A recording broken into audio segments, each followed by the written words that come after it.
Waggaa kana maaliin kadhataa ture yaa Allah qofa quba qaba salaatee ka'eetiin waggaa kana yaa Rabbi dudda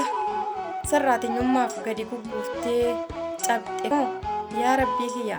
waggaa kana immoo na milkeessiiti xiqqoo barakanaa kaa'e naaf guddisiiti natti jaari na ijaareeti abbaa manaa gaarii wajjiniin ilmoo barakaa ilmoo gammachuutii maatii waliitii wajjiniin nama soommatu na godhi mana natti ijaarii na ijaarii jeen yaa Rabbi waggaa kana bootaa kanatti nan argin dhuftee je Rabbii kiyya kadhataa ture gaayis du'aayichi tarii qilleensa tadda gute ta'ee bokkaa yeroo sana illee hin jiru etu bokkaan hin dhufraan hin kadhadhe qilleensi hin jiru gaafa sana ture ammas asumatti dhufee na argaara Ramadaan alhamdulillah lubbuudhaan jirra garuu wanti jijjiirame illee tuma kadhannaa kan namni akka kan koo waggaa kana soomatee salaatee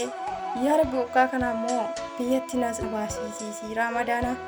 nagaan biyya kootti nagalchi nama biyya ofiitti galee gammachuuf milkiidhaan nama galee salaatee soomatu na godhii jedhee nama du'aa kadhatee dhabee keessaa isa kam an dhabeen jira du'aa akka kanaa dhabeen jira yaa Rabbi ala namu mee maaliin naa dhufaa jirta waggaa kanaallee kadhadheetti asumatti baasaa jirallee kunoo isa dhufu hireen koo maali hireen koo hiree du'aati moo hiree gammachuuti moo hireen koo hiree milkiiti mee yaa Rabbi ati sumatu waan hunda namaa gootaati mee waan hunda keenya mee akka gankootii kana yaada keessa galee du'aa hin qeebalamtee ittiin iyyatee kadhatee ittiin milkoofne ammallee yaa Rabbi bifti sun irraan jijjiiramne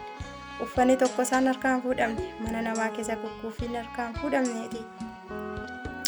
yaa Rabbi haati dudda sarraatinyummaaf gadi gugguufte kana mee sarraatummaa jalaa nu baasii qabeenya hangaan akka hin qabne sana nutti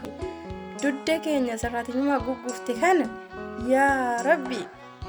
dudda salaata kee qofaaf gugguufte nu godhi yaa Rabbi nurraa jijjiirre waggaa kanaa nama midhaan gammachuudhaan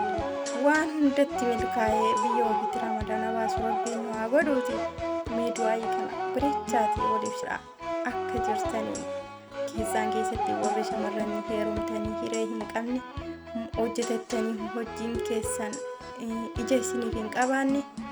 wayis idanii biyyaa hin qabne waan tokkollee hin qabaanne mee du'aayii itti haafuuf nuun isiniin jedha